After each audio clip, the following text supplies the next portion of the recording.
Shauna Nelson. I'm a lead toddler teacher at the Discovery School. I've been here about 4 years, and today I'm going to be talking to you about how to foster independence in your child. So independence starts early and it starts small.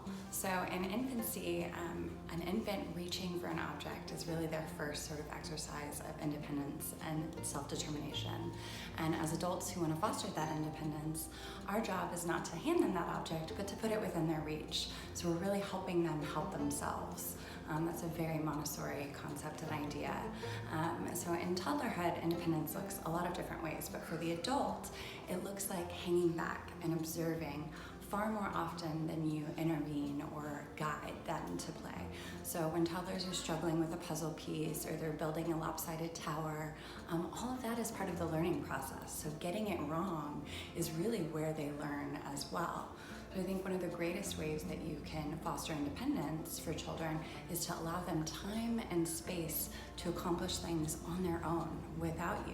And again, that means watching them do things very badly because they're learning, so it takes them time. I say a lot that I know a lot of toddlers who know how to put on their shoes, but I know very few who can do it in under 2 minutes.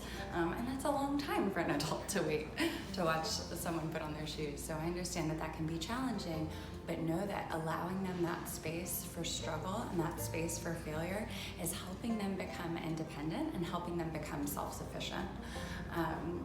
Another thing that I think really aids in independence is something they're talking about in primary right now, and it's having a full bucket. So children have the need to connect with us emotionally. They need to feel heard, they need to feel understood. We can do that by offering them presence and undivided attention. I think it's very difficult for us to be independent when we don't have that need for connection met, and then also to keep in mind your child's physical needs. Children, humans really need sleep, healthy, nutritious food, water, and movement. And if they don't get those things, it's very difficult for them to be there. So when trying to foster independence, I challenge you to consider that all of your child's physical and emotional needs have been met, so their bucket is full, and that you are practicing observation rather than intervention. And again, Montessori has a beautiful quote, "Everything you do for me, you take away from me." And I just think that's so important to keep in mind when we want to develop independence in our children. Thank you so much for joining us today. If you have any questions or requests on other videos, make sure to leave a note in the comments below.